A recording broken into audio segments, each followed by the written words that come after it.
Thank you. Okay. So, hi guys, welcome to class 8. Oops, Last sorry. week of classes. Um, so we just have today and then Thursday. Um, so today we're going to be talking about the post-harvest scope and the logo use scope. First thing before we jump in, I wanted to note that the post-harvest scope isn't one that's necessary for all operations. So it's a good stuff to go through, but if you're an operation that's field packing or not doing extensive post-harvest procedures, it might not be applicable for you. So we just pick which, everybody does the general scope. Most people do the field scope. And if needed, we add the post-harvest scope. Um, and also, typically, if people do need the post-harvest scope, we'll start working on that in the second year of the program, especially if you're brand new to food safety, brand new to record keeping.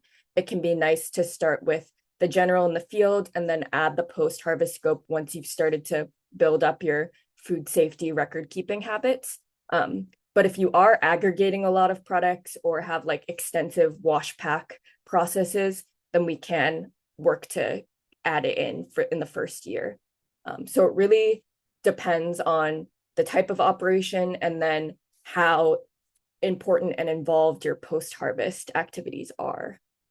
Um, but the good news is when you start the post-harvest scope, if we've done a good job working with you in the general and the field scope um, of the audit, then the post-harvest scope is a lot of the same stuff. It's repetitive. There's a little bit of tweaks, but um, it should be pretty straightforward if we've done a good job with the rest of the um, general and field scope. So to kick off the actual criteria of the post-harvest scope, the first criteria is an important one, um, and it is requiring that your operation has a policy and records to ensure that all the fresh produce that you're packing, storing, holding at your operation is grown following the requirements in the field scope of the audit. So ensuring that anything that you're holding in your post-harvest building, that you're washing and packing, if it hasn't been grown and harvested by your operation, that you have ways to verify that whoever your supplier is using good agricultural practices. So this kind of depends on your operation again.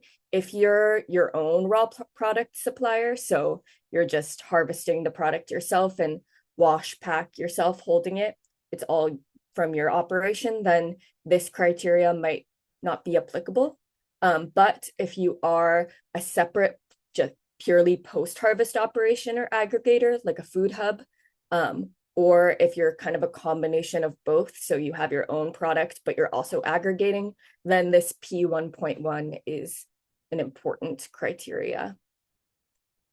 Um, so if you're aggregating products from other operations, it's a really important one to have down.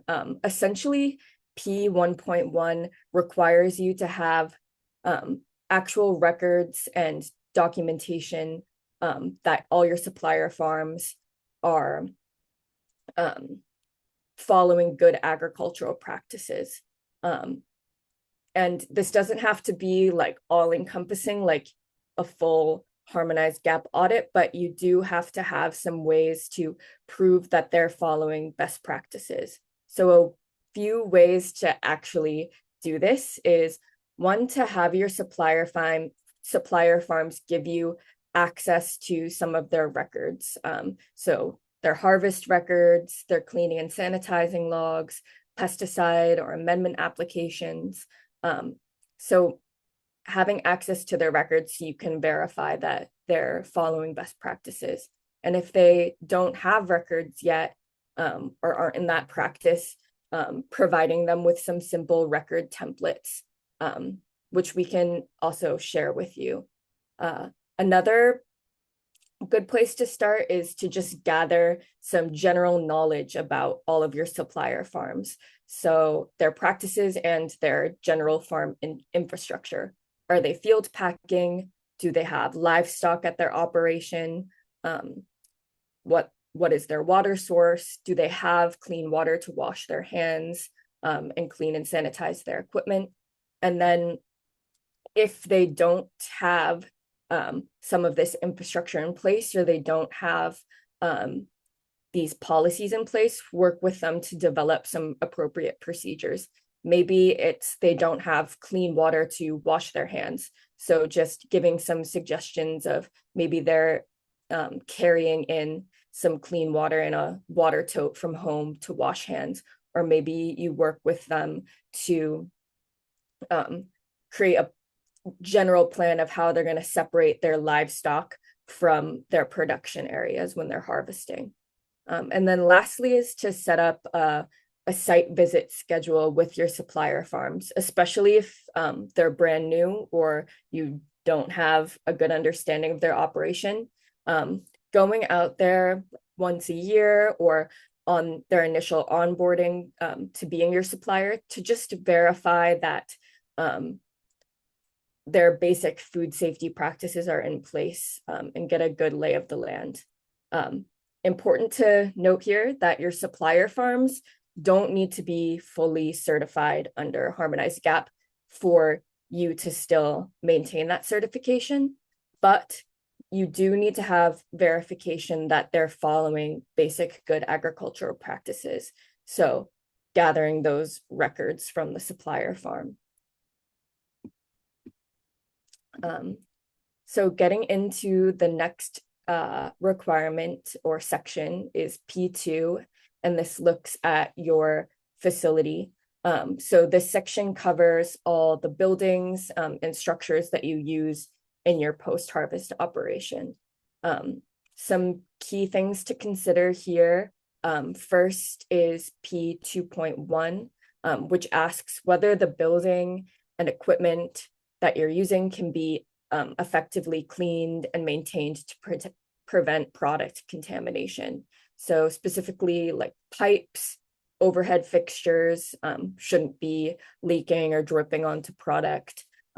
Water needs to be drained and captured away from the product or any food contact surfaces. So you can take a look at this photo here. This is not too crazy condensation example, but if this pipe, was hanging directly over an open box of cucumbers that you were holding, then we might want to place a drip pan below it before it, drips onto the cucumbers.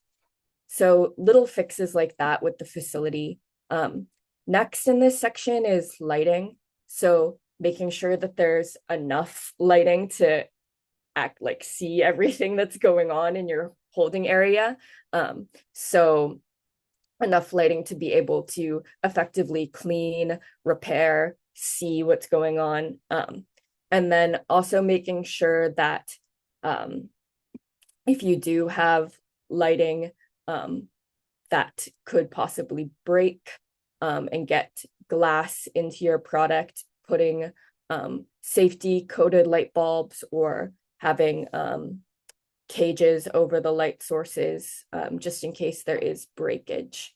And then also that only essential glass and brittle plastic should be present at your operation. There's gonna be some glass, whether it's light bulbs or other tools, and there probably will be brittle plastic as well, but making sure that you have all of those items documented and inventoried and not having other glass and brittle plastic items around.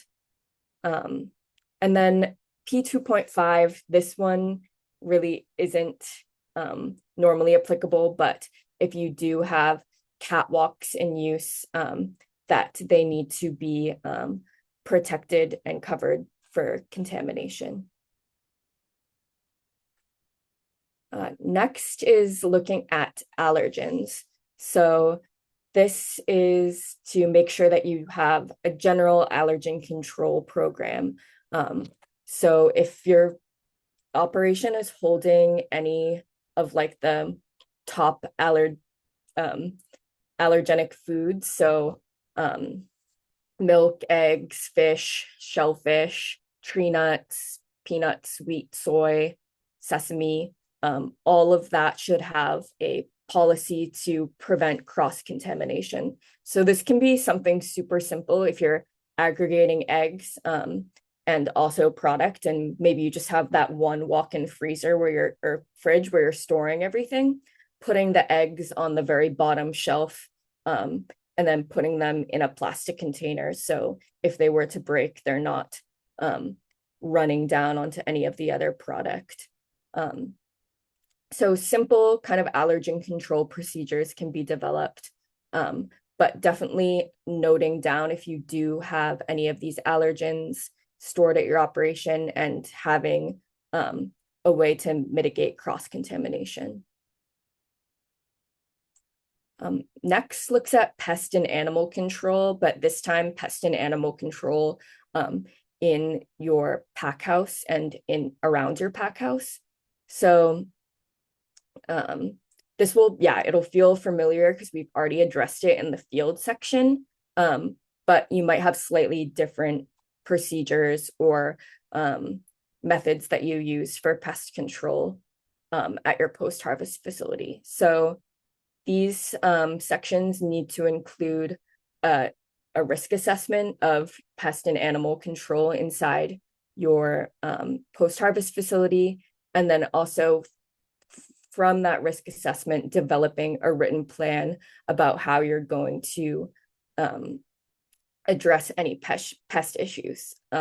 If you do have trap set or you're using bait stations in and around your post-harvest facility, you will want to have a record for how often you're checking those traps, checking those bait stations. So this could be a map of your post-harvest facility where you mark off the location of each bait station and then mark the date, you know, when you last checked it or when you last replaced the bait.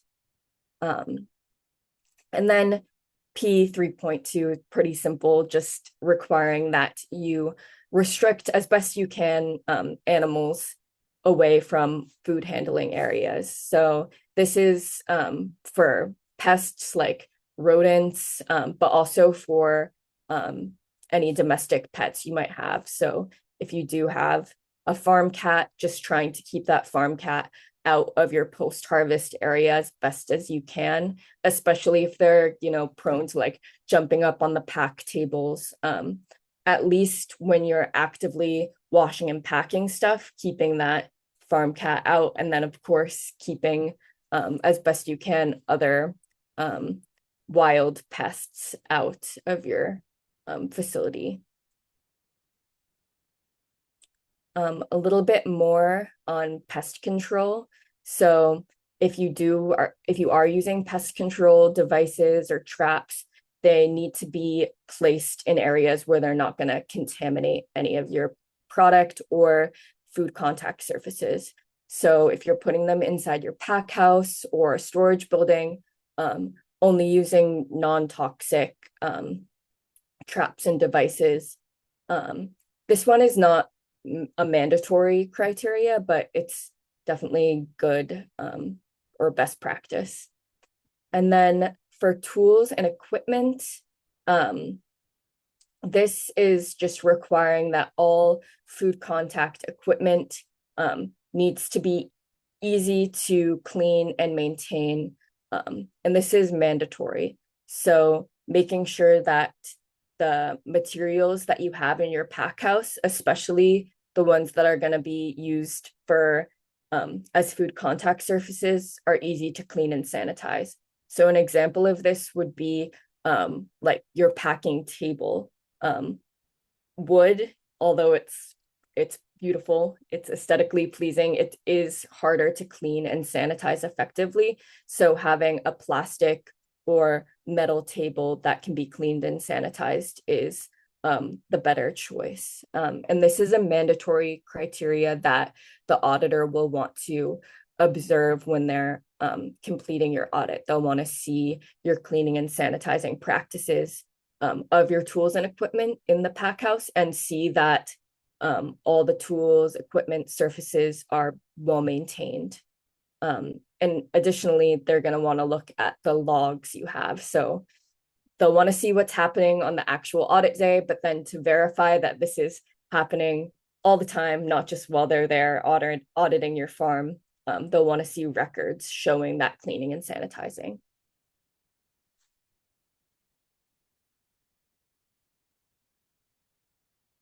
Okay, some more on equipment, tools, and utensils, P 2.4 and 4.3. These require that your equipment is installed so it's easily accessible for cleaning, and that any lubricant, if you're using it on tools and equipment, is food grade, unless it's specified specifically by the manufacturer.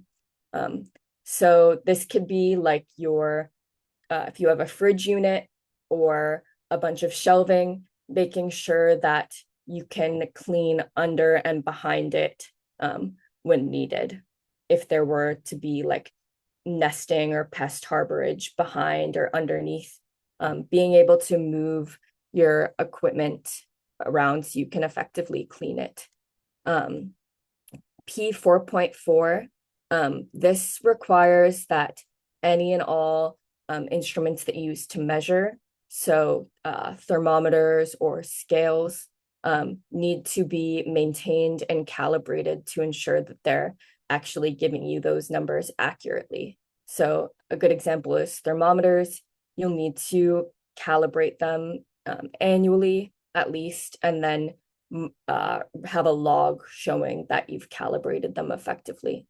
So if you've already covered this in the field section, which you might have depending on your operation, this is an example of a requirement that kind of carries over into the post-harvest scope. And then last, P 4.5, this is one that also typically isn't applicable for operations in our program, but if you do have a foreign material control device, so like a metal detector or something like that, then it needs to be also regularly inspected and calibrated if needed. But this would be included in your written farm food safety plan.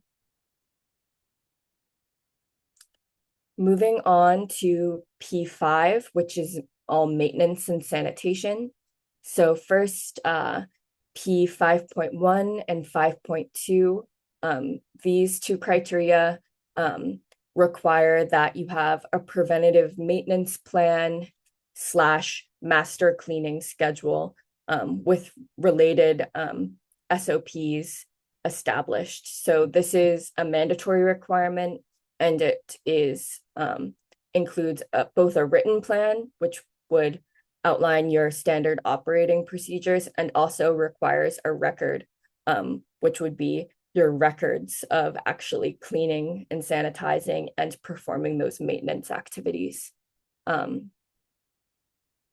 So this is why when we are working with you, you will be asking lots of nosy questions, asking you to walk us through your cleaning and sanitizing procedures in detail. That's what we're going to add into the written farm food safety plan to document what gets cleaned, how often it gets cleaned, and what products you're using to clean it. Importantly to note here that non food contact surfaces are included in this section.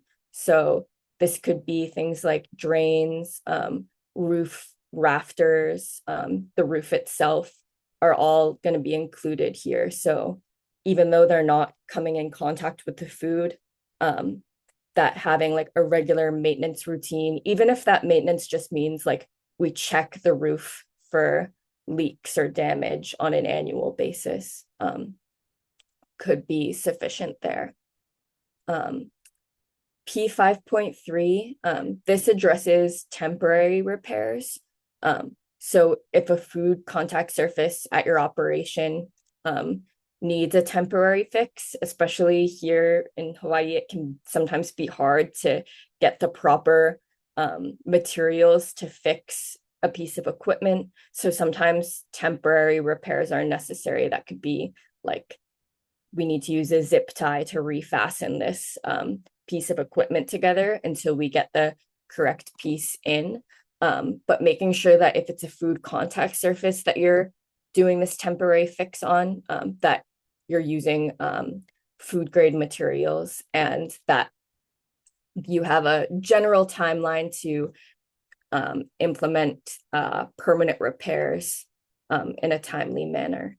So if you do use like a zip tie fix for something, if we come back in a year, we don't want to see that same zip tie holding something together. Hopefully there's been a permanent or, more final fix by then.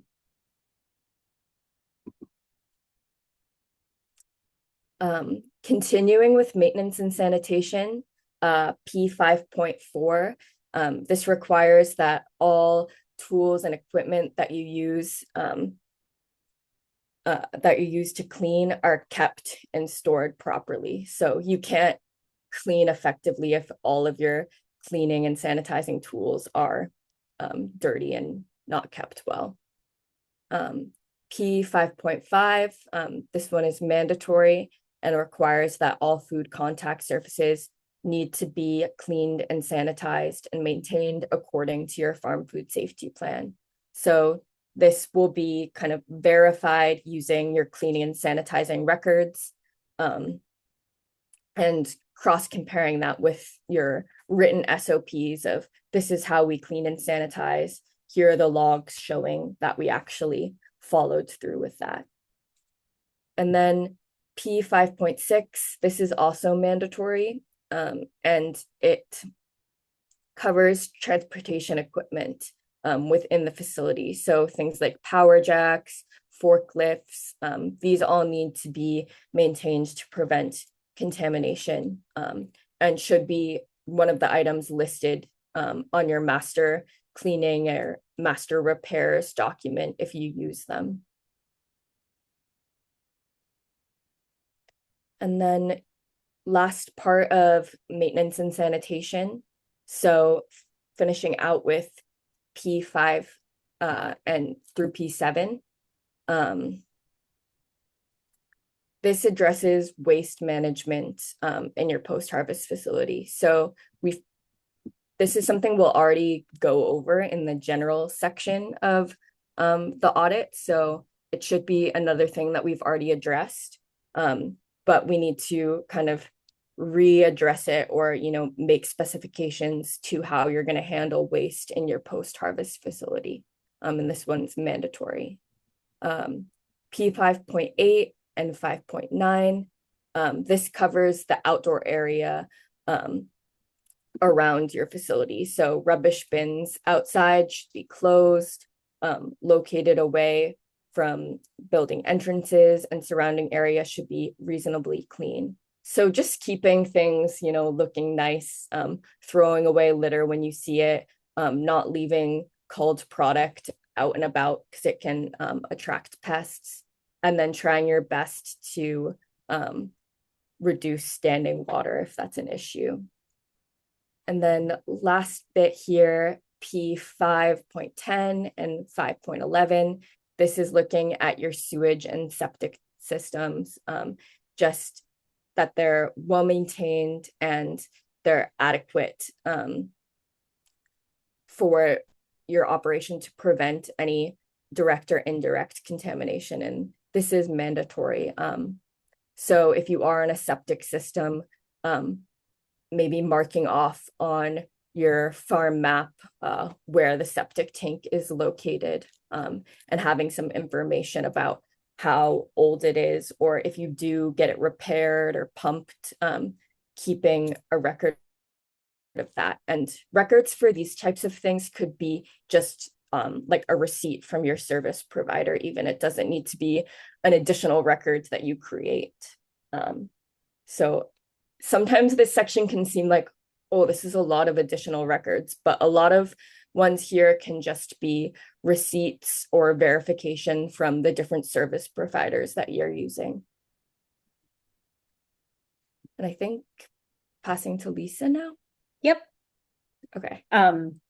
Yeah, that's a really good point.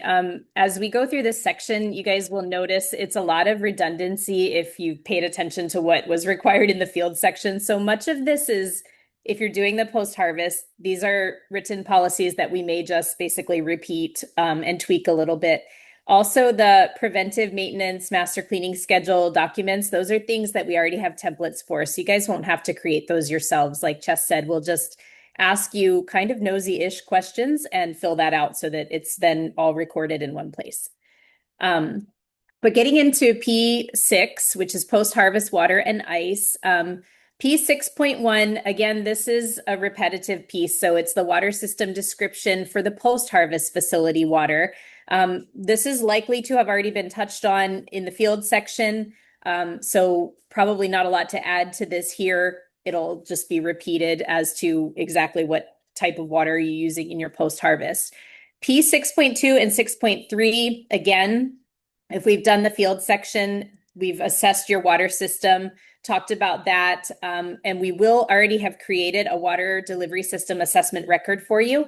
We'll just make sure that any of the water system that you use for post-harvest is reflected there as well. So essentially, we're just making sure that we are checking those infrastructure in that section as well as in the field section. And then 6.3 actually also includes that you address the microbial quality of water or ice in the post-harvest section that's contacting your crop or used on your food contact surfaces. So we've talked about this before too. Post-harvest water, absolutely, no question, it has to be microbially clean. So this is just, again, repeating that in the farm plan and making sure that we have documentation of that.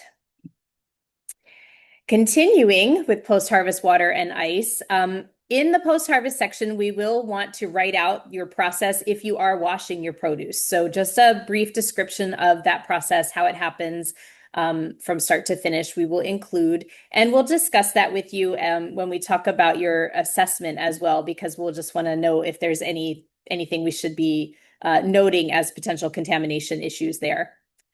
In P6.5 and 6.6, this is really talking about whether you're using any antimicrobial treatments in your process, and it talks about recirculated water. The recirculated water, if you are using it, must be treated.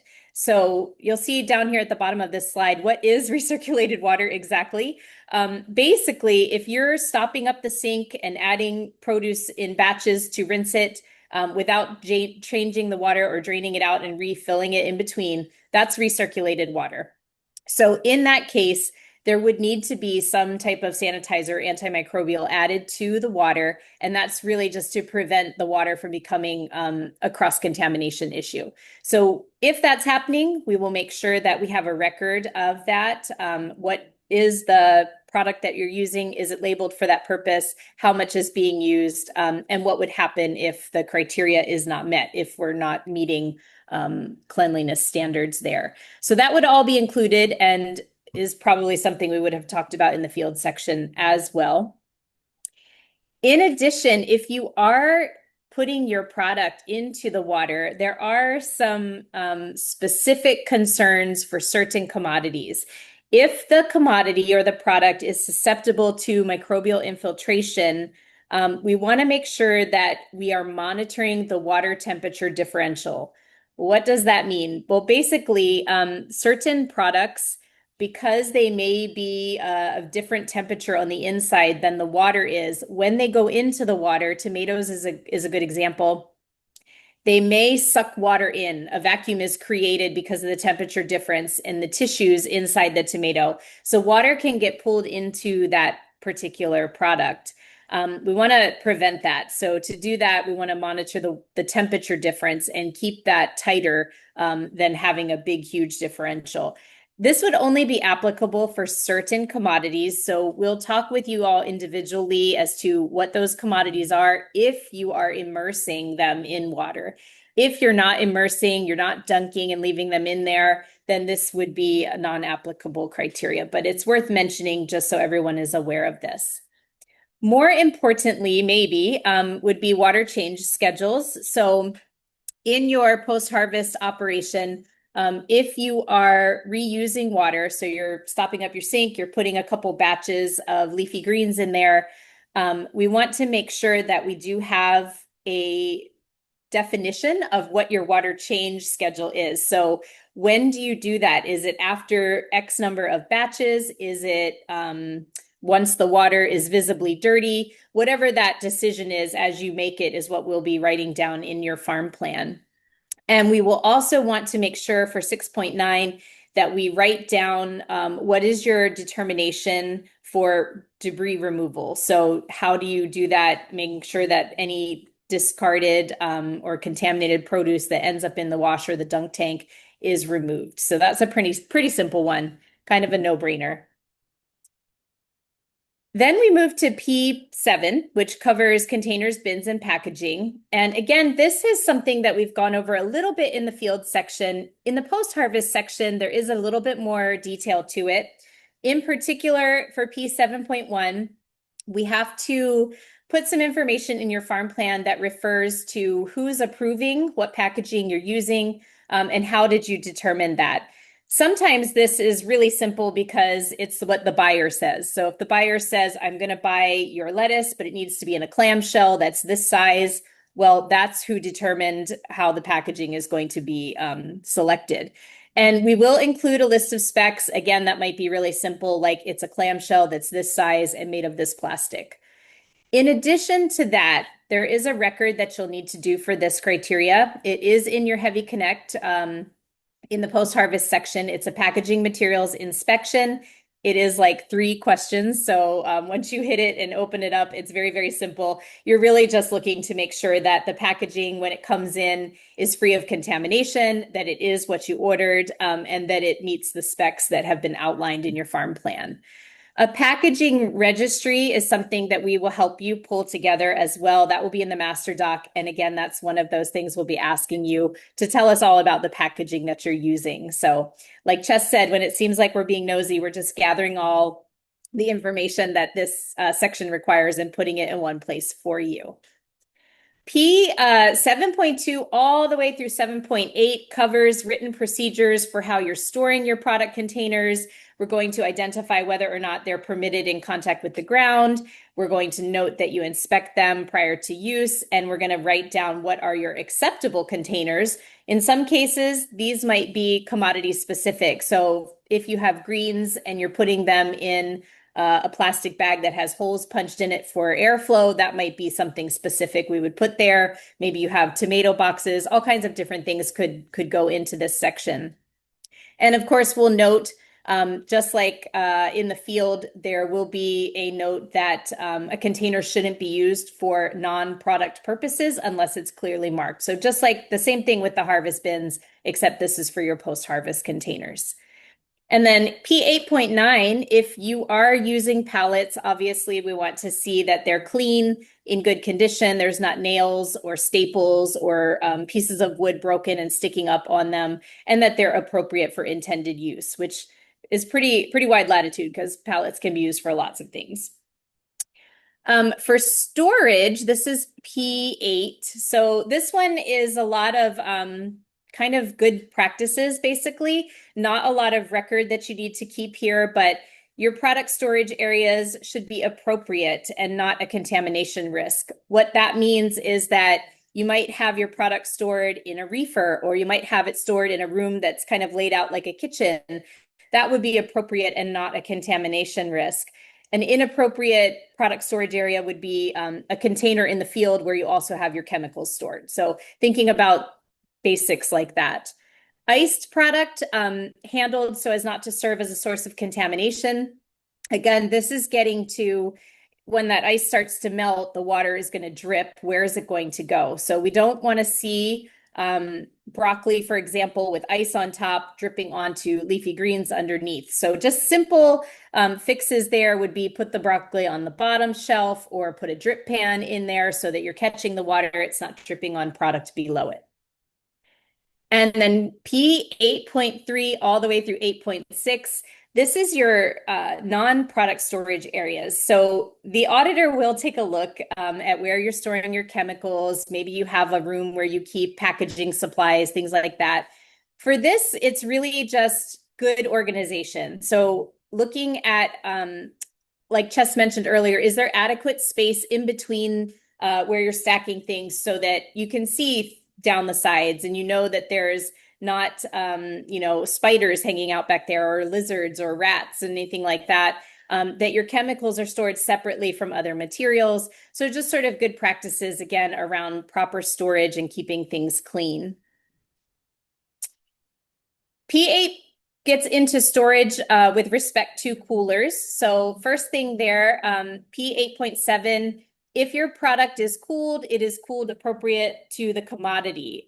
So in some cases, your commodity may not require storage or in a cooler. So if that's the case, then we would note that in your farm plan. If it does require that, then we would have information in there and a record as to what is the temperature that's needed.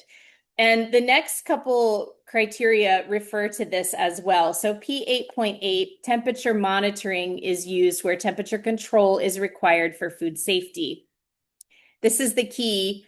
If we say the temperature control is required for food safety, then that triggers this record needs to be kept of the temperatures that the cooler is at. So an example of this would be greens. Leafy greens, for food safety purposes, they must be kept at about 36 to 42, I think. So we want to note that in the farm plan, that is a requirement for food safety. P8.9, your cooling equipment should be maintained. So this is a mandatory requirement, and they will review your sanitation procedures. Those will likely be listed in the master cleaning doc that we create along with a schedule of cleaning. And this one's pretty self-explanatory.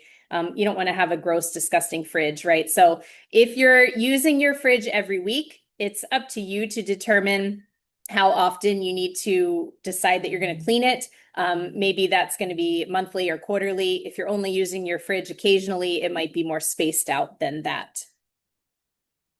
Then we get into P9, which is transportation. So this is really covering how you're getting your product from your post-harvest facility to whoever's buying it. There are a bunch of written procedures required in this section and a few records.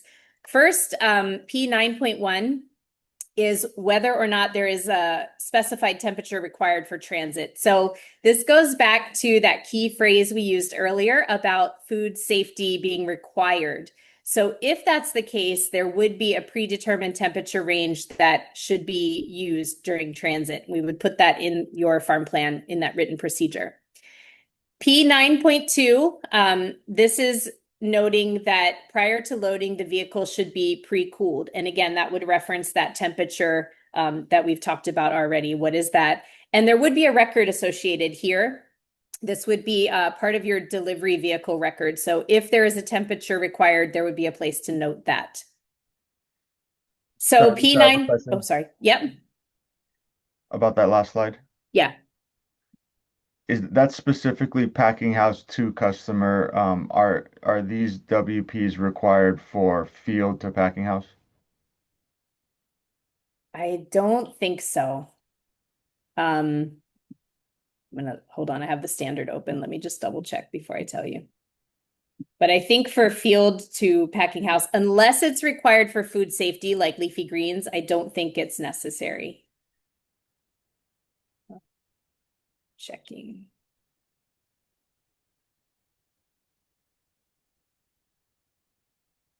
No, I don't think so. It's really, oh, sorry, go ahead, Jess. Oh, I would also add, like, even if you are transporting from field to pack house and it's leafy greens, something that you do want to keep temperature controlled. I mean, I don't know many farms that have a refrigerated vehicle to go from field to pack house. So it would really be dependent on, like, okay, you're not leaving the leafy greens in that transport vehicle for like 3 hours. You're harvesting and going directly to pack house. So just making that clear in your written plan when temperature control is like required. If it's just for a short period of time, just instead of having a temperature controlled vehicle, it can be like we park the vehicle in the shade, and it's generally clean and well maintained. Yeah, I agree with that. In the field section, it just basically says in the post-harvest handling, which is field to storage or pack house, it says that you want to make sure your harvested produce is handled in such a manner that it won't become contaminated. Materials that come in contact with the produce shall be clean and in good repair. And then that you have procedures to verify cleanliness and functionality of the shipping units, but it doesn't mention temperature, so that would not, I think, be required. It's just post-harvest. In this section, if you're doing it, you would need to think about it. So when we talk about refrigeration then for food safety, like the greens, we do want to make sure that we are maintaining, if possible, if you have refrigeration equipment as your truck, that you're maintaining it and then that it's functional. We would, of course, do the temperature recording. So that's going to be a record. And we'll note that those temperatures are taken when, so that would be the written procedure, prior to or upon loading is what the criteria says. The most important thing I think here too is 9.5, which is a written procedure and a checklist to verify cleanliness and functionality of shipping units. That's exactly what it says in the field section too. So if you are doing the field section and this post-harvest section, you're already filling that part of the record out. You will already have that you're doing. So it is mandatory. You will already have done it. It's a delivery vehicle checklist that's shared in the field section and would be used for this post-harvest as well. So not asking you to do a second record. If you're already doing it in the field, that's sufficient. All right, Yeah. another question. Uh-huh. Um, do shipping units refer to shipping units that you own or just any unit that the product is shipping in? So you would have to identify that in the farm plan. If, for example, if you're handling your shipping, it's going to refer to the shipping units that you're using. If you have someone coming to pick up the product, ideally, USDA would like to see you look and make sure that that shipping unit is clean and you're not putting your product into something that isn't acceptable. But we have in the past written into some people's farm plans, for example, they turn their product over to the buyer who is coming to pick up, and that's the end of their responsibility. So it kind of depends on how it works in your situation. But we have written that in. If in this particular case, the farm did not want to take ownership of once the product is in that vehicle. And so that's basically how we wrote it in their farm plan. I guess, yes, I'm referring kind of specifically to like a refrigerated container that we are loading our product Mm, into, but the container itself, and I guess the chassis is leased, well, it's owned by Young Brothers. And so I'm assuming they're responsible for maintaining the cleanliness and functionality. We're just verifying that. yeah.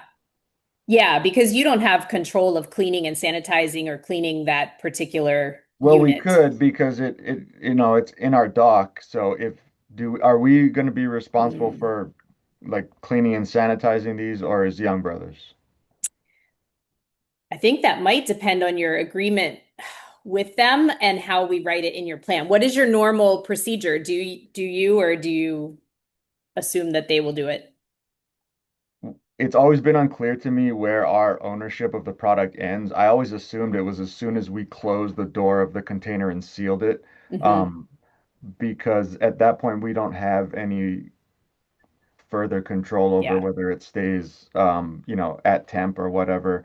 Hmm. So I guess I wasn't sure where our ownership ends and what we're responsible for as far as sanitizing and cleanliness. Um, Right. I think to be on the safe side, I would suggest that at least you guys are inspecting the container.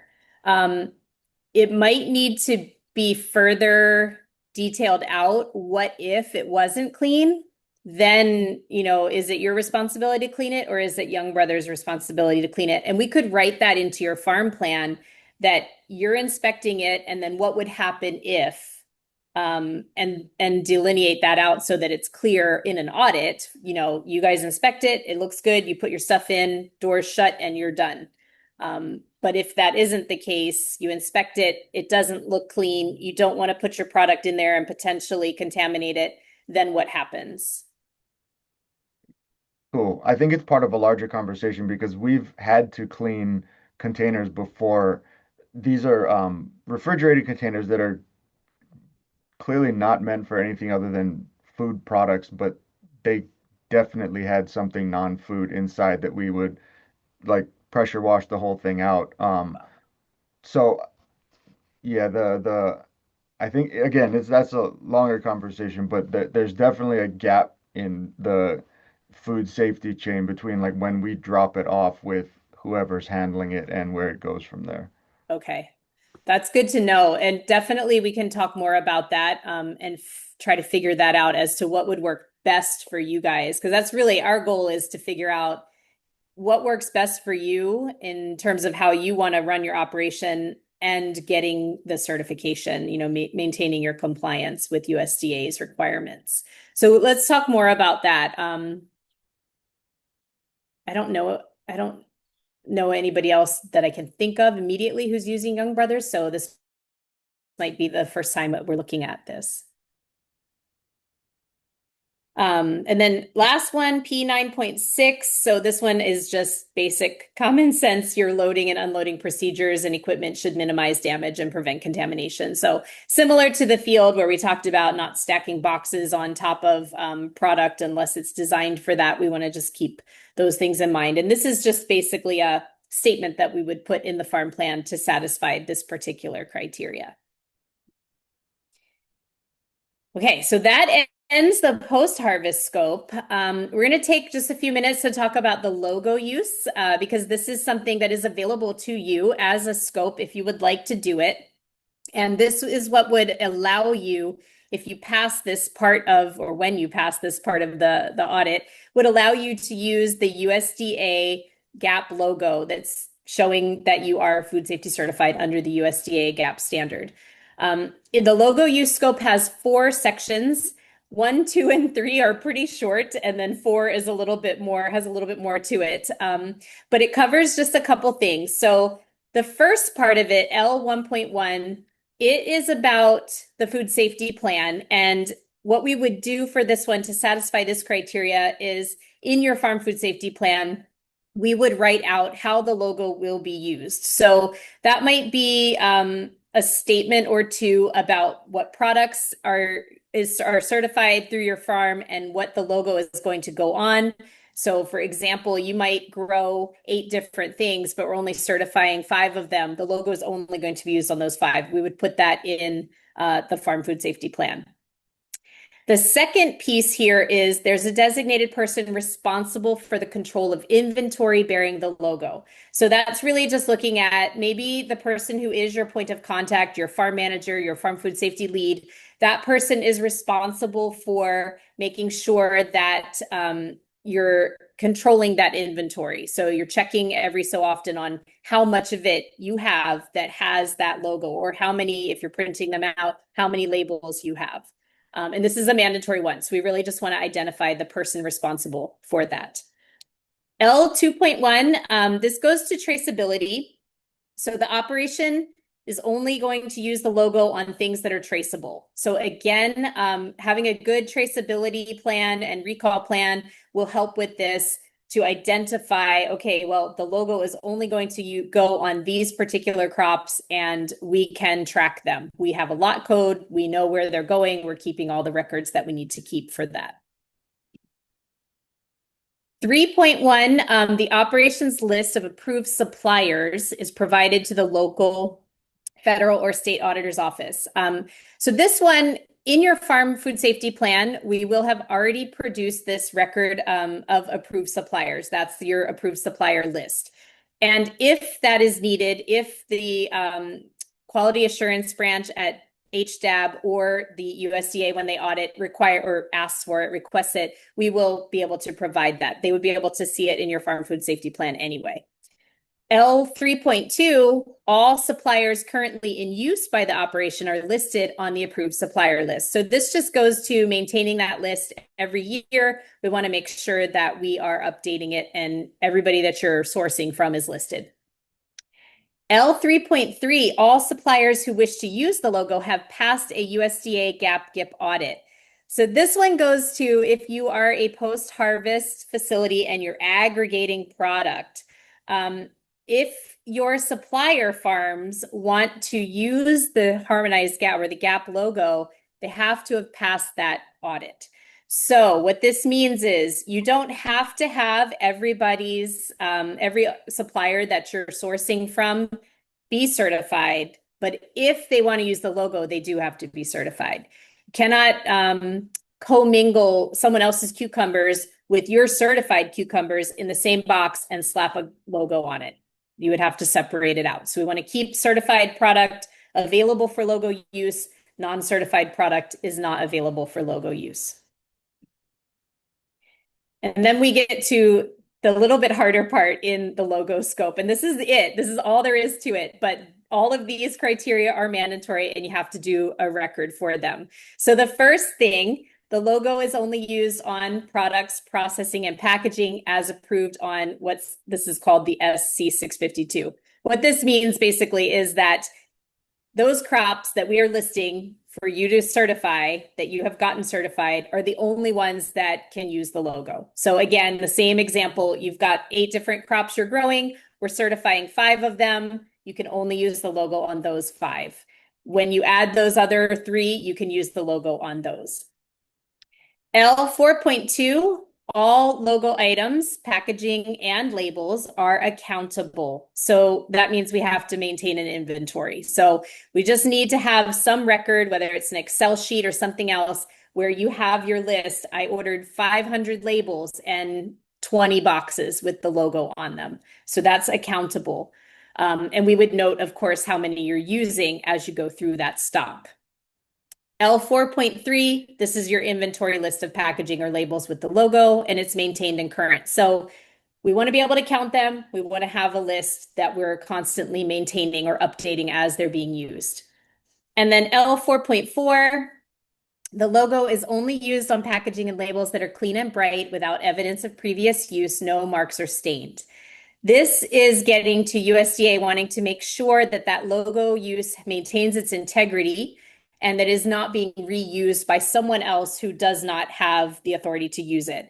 So you want to make sure that your labels are maintained in a safe spot and they're only being put on your packaging. No reusing boxes with another farm name on it, because we don't want to be putting the logo on some other farm that is not acceptable to use.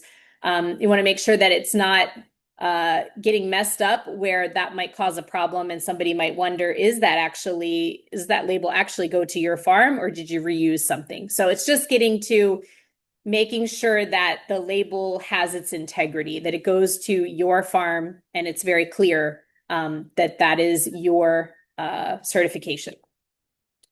Yeah. I have a question. We've in the past sold boxes to farms in the area that they might run out. If the box had the logo applied, are we prevented from selling our boxes to them? I think you would want to either, if it's a label and you can peel it off, or completely cover it, like you'd have to black it out. Because then that farm potentially, not that they would necessarily, but potentially could market that product in that box as certified and it has the logo on it, right? Right. So the rule is if you're using someone else's box, you have to, cross everything out and put the correct information on it. But that's our responsibility now? Yeah, if you have the logo, you are responsible for making sure that that is maintained by your farm and doesn't get out to someone else. Yeah. I mean, I'm sure that if USDA wanted to dive into it and talk to this other farm, for example, I guess they could, but I think that the responsibility lies with you as the operation that went through the logo scope, got audited on it, has the logo.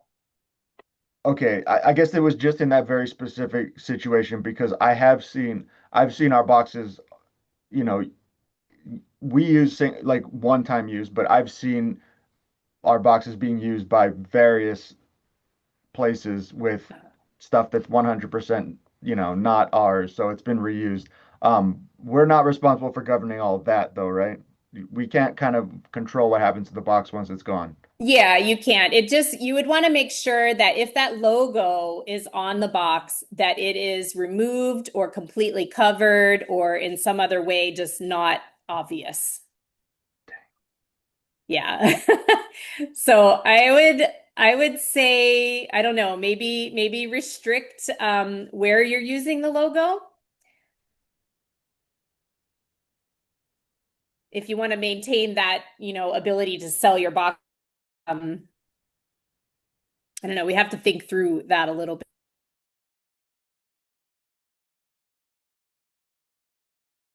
To a company that does I don't know, CSA boxes, and they're short, and what they want to reuse one of our boxes with a liner and all, so Mhm. if it's safe for them, but it would have stuff in it that's, not ours. Right, right. So in that case, I would want to, I mean, if it was me, I would make sure that, I blocked all that out. Anything that said USDA GAP certified. Um, it's up to you if you want to leave your farm name on there. You don't have to necessarily black that out, but the USDA logo, you don't want that to be going off somewhere else, if that makes sense. Okay. We have worked through this logo scope once, Chess, twice, maybe. Not very many people Just yet. once, yeah, Okay, once. just once. So, but it is exciting. Interested in doing it is exciting to get through it and make it available. And I think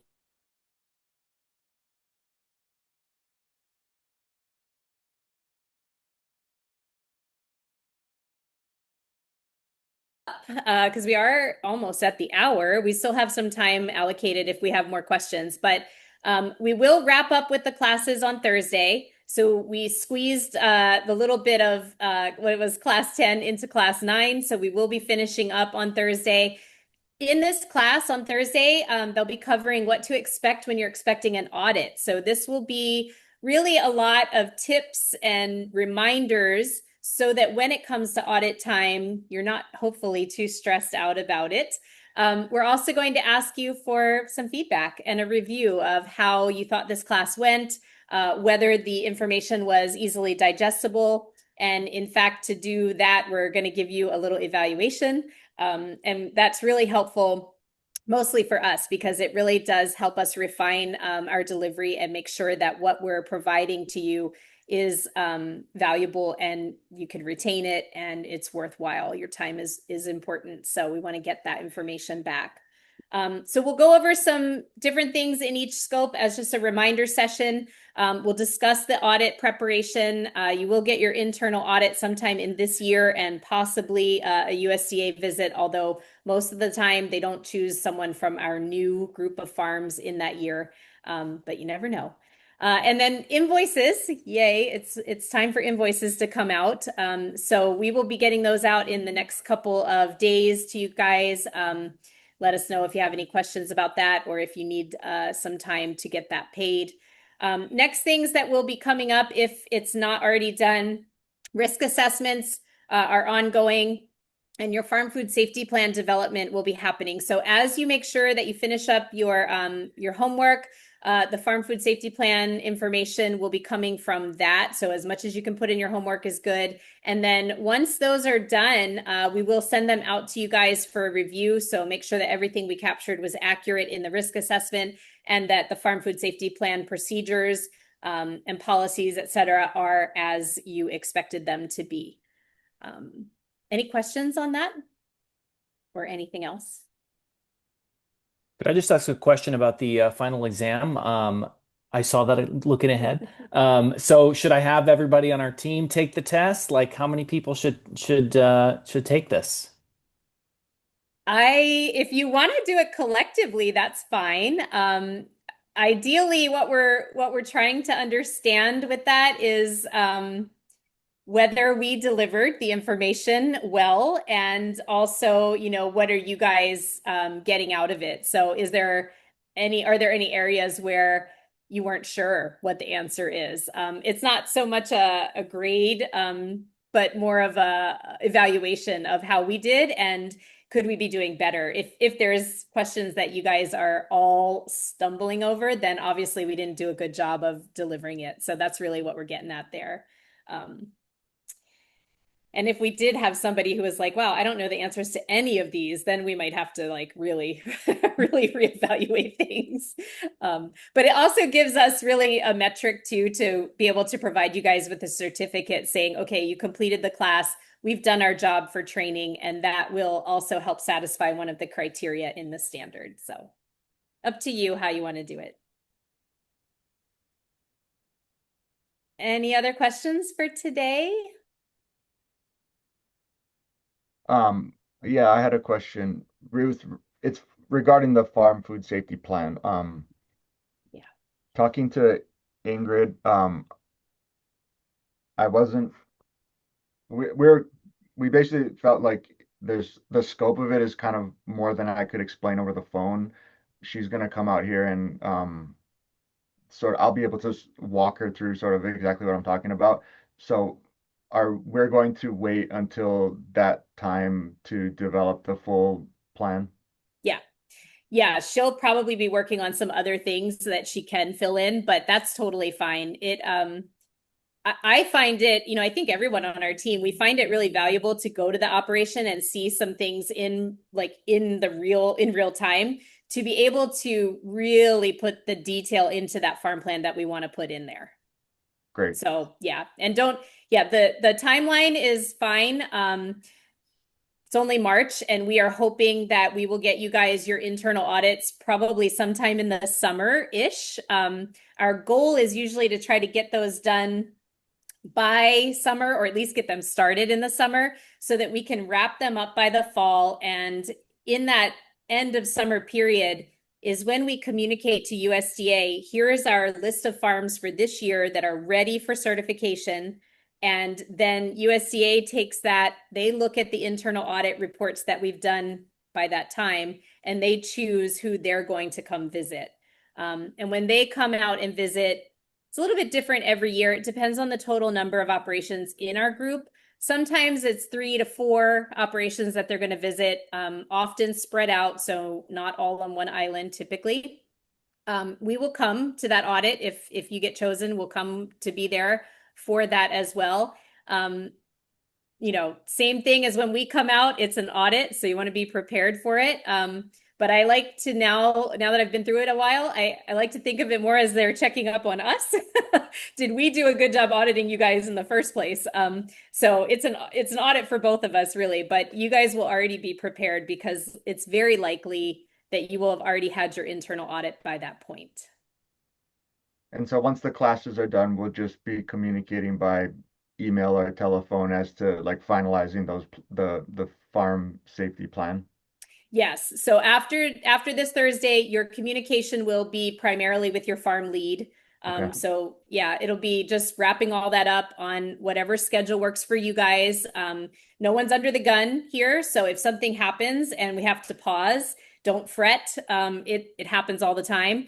We really like to get folks certified within the year, but if something, happens that's out of our control, then that happens, and we'll get back on it when everybody is ready to do so. So once the internal audit occurs and you pass it, whether that's on the first try or the second try, you are considered certified under our umbrella certification.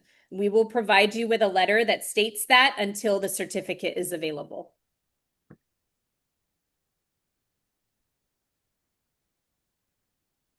So. Anything else, Chess, Mia? Nothing else from me.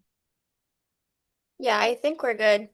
Maybe the only thing to note is that some farms think that their records need to be like perfect and like everything has to look good for an auditor, but auditors actually prefer to see like the attention reports and you fixing things.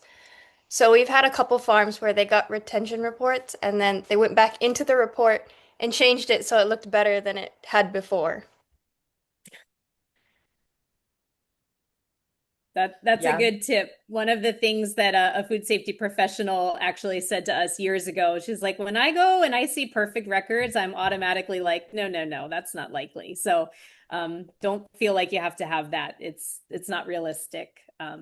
We've had our program audited, I don't know how many times now, however many years we've been doing this, and almost every time we have some kind of corrective action or improvement that should be made. It's part of the territory. So don't feel like perfection is the goal. I had one last question. Will you guys give us like a checklist of things that we need to have accomplished prior to the audit? Like I don't know, water tests or whatever we need, just things that might not come through the whole food safety like logging and stuff. Yes. So typically the farm food safety lead that you have will develop some kind of list, maybe even with timetables. Each of us do it probably a little bit differently, but just reminders. So by the time your audit week rolls around, you'll want to have, make sure you do your water system delivery. You've got this many water tests, your mock recall and traceability. So those sorts of things that are not a regular everyday record, but you want to have. And also, just to say, if you do miss one of those things and you have your internal audit and it comes up as a corrective action, it's not the end of the world. We just say, okay, Max, do your traceability and mock recall in the next month. And then we do a follow-up audit once it's done and we mark you as you've complied, you're good to go, you conformed, and then you get your certification. So if there is something that gets missed, it's not a big deal. That's what the corrective action process is there for. So we do traceability and mock recalls annually as part of our previous plan. Is it going to have to be in the format of the new farm food safety plan, or will the format of our previous farm plan suffice for the audit? I would imagine that the previous procedure you had would be sufficient. Okay. And Ingrid will probably just work that into your farm plan and, sort of meld it so that it works. In fact, if you're using a different record for it than what is in Heavy Connect, as long as it covers everything, you don't necessarily have to switch over to do it in Heavy Connect. It's easier for us because we can see it. But that's up to you and Ingrid, how you guys decide to work that out. We can schedule one. I don't think our Heavy Connect, like mock recall traceability, is perfect, but I can take what we normally do and try and input it as best as possible. And um, if that Yeah. doesn't need the farm safety plan to do some of that stuff, we can just get it going, I guess. Yeah, you can definitely do that. You can do that if you're comfortable doing that record, go ahead and get it out of the way. Cool. Absolutely. And then can I just ask a question about the corrective action? Is a month usually like what to be expected? So if there's a corrective action, you're given a month to address that, and then you have the follow-up, or is it just kind of depend? It it really depends. A month is actually the timeline we give you to return the corrective action to us. So sometimes it takes people a little bit of time to figure out what their corrective action is even gonna be. Yeah, Maybe they need to do some research. So we give a month after the audit, you get your corrective actions if you have any, and you'll have a month to kind of decide what you're gonna do. Um, and then it does, yeah, depend. Sometimes corrective actions you can't make them until maybe the next harvest period rolls sure, around, and sure. then yeah. Okay, So we do want them to be timely, but it depends. okay. There's no real deadline. We like to know within 30 days just so we can stay on top of it and it doesn't get lost in the, oh my gosh, what happened to that farm?